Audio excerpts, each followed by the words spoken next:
Working with a side hustle is no joke. If you have a full-time job or even a part-time job, and you also are working on a project on the side, or you have a business on the side in addition to that part-time or full-time job, like, that shit is not a game. It's very interesting to be back in this position now when I have not been in this position for like 2.5 to 3 years. So there's definitely been an adjustment process. And it's like, hey, how do you manage your time? Like, what time management tips do you have for people who are working full-time and they're also running a business?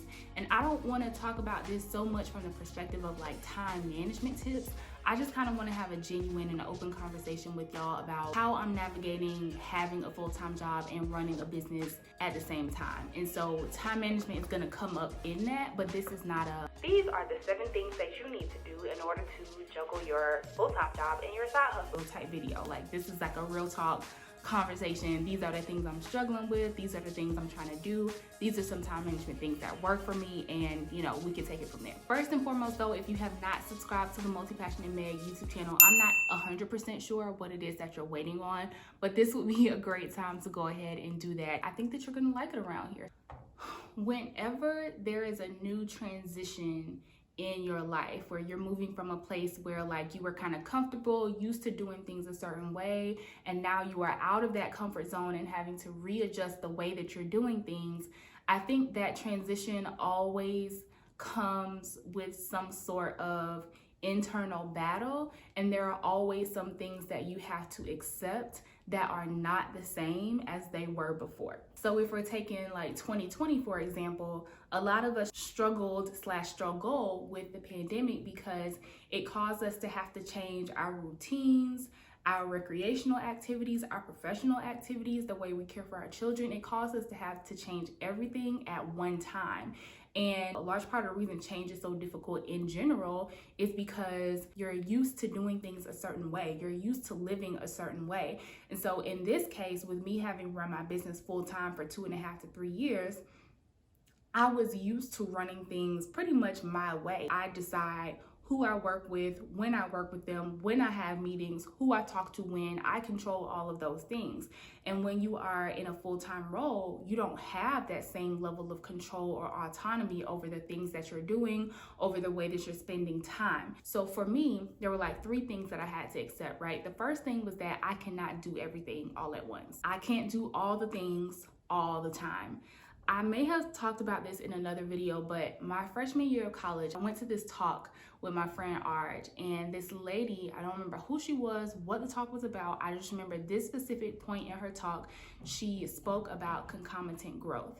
And it was the idea that if you have a lot of things going on at the same time, if you have a lot of priorities, that there's no way you can keep all of those things at the top of your priority list. Like, something is going to have to be lower than other things. So there might be some times when you're excelling in family life and you're dropping the ball at work, or maybe you're excelling at work but you're dropping the ball in your business. What happens is you just have to make sure that things don't hit the ground.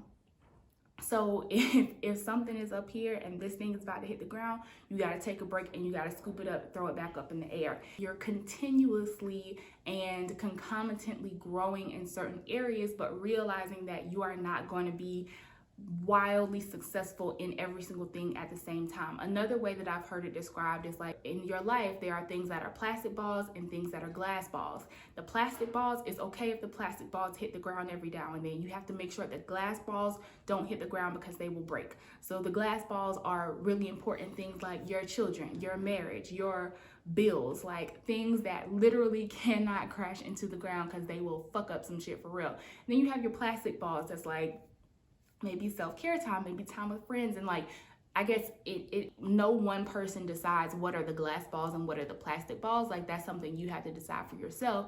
But for me, I have to realize that I cannot keep all the balls in the air at the same place in the air at the same time. Now, do I want any of my balls to hit the ground? No.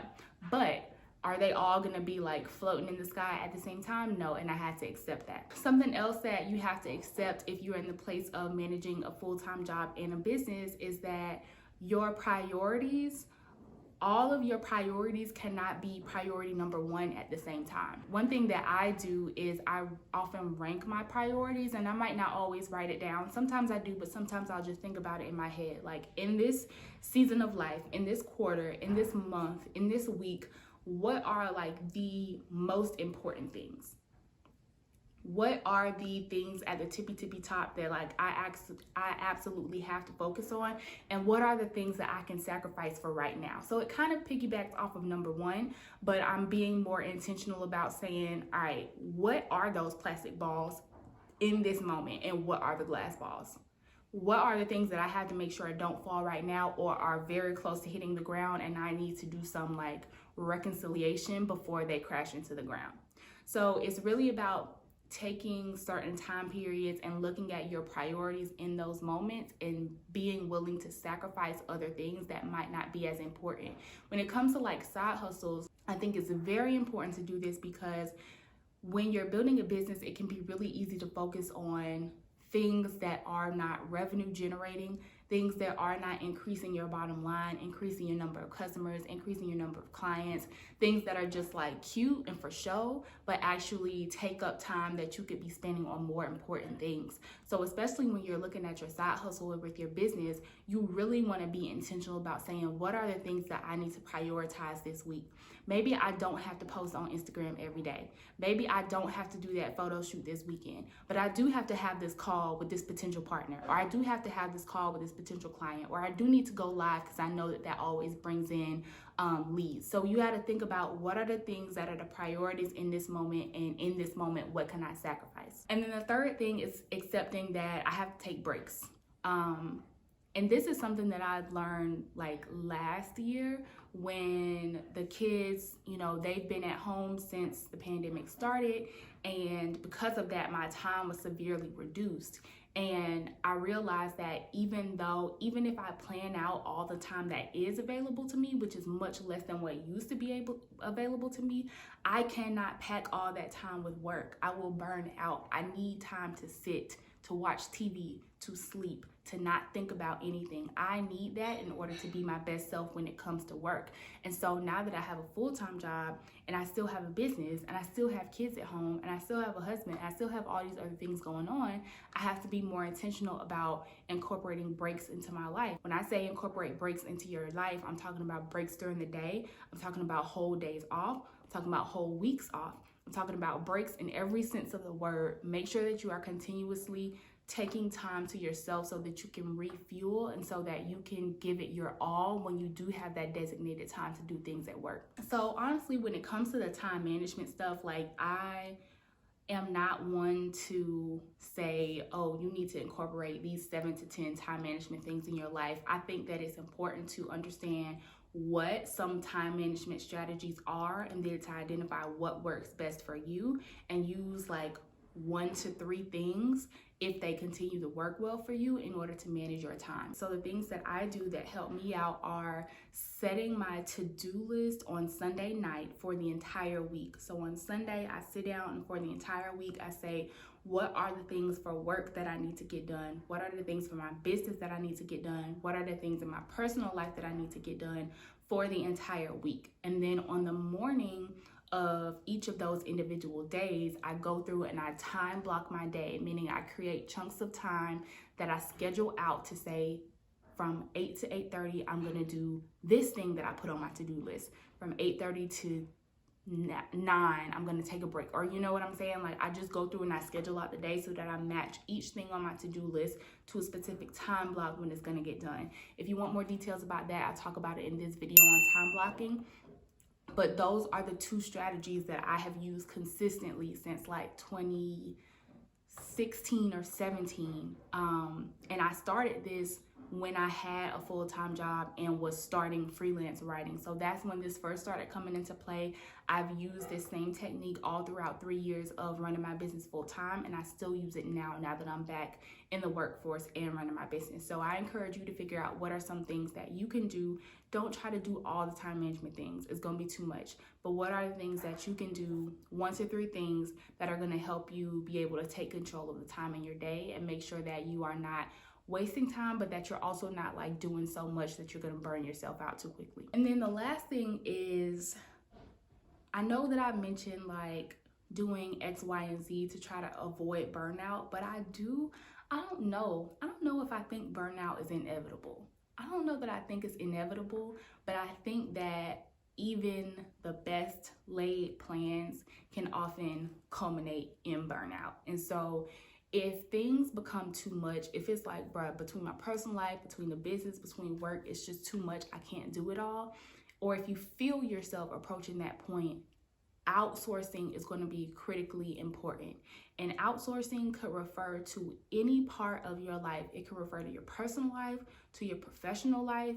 Might be a little harder professionally if you don't necessarily have the control or the autonomy to like delegate things, or if you don't have like an assistant or things like that in work. So that's a little bit harder. But in your personal life and in your business, you have more autonomy and control over how you get things done. And a lot of the times you don't need to be the one to get certain things done. You might be responsible for getting it done, but someone else can actually be the person to do it. So think about what are the things in your personal life that you can outsource. Right now we have a sitter who takes care of the kids from 8 to 2. And in that time, she also does a little light housekeeping around the house. So she'll wash the dishes. She will do the kids' laundry. Laundry is major. Like the fact that I don't have to do their laundry right now, that's major, okay? If there are other things around your house that you can outsource that shit. Get a housekeeper, get someone to cut your grass, get someone to do your lawn, get someone to wash your car. If you can afford that, and if saving you time helps give you more time so that you can spend on your mental health or spend doing things in your business that will generate revenue, like weigh those pros and cons and figure out if that's something that's worth it to you. Same thing in your business.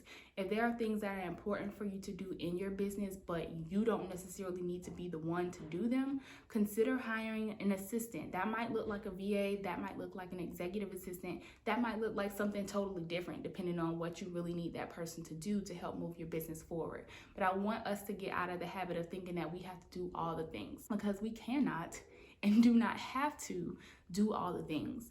And I wish that this was something that I had started latching on to earlier, but I am fully on board now, and I am spreading the message as far and wide as I can, because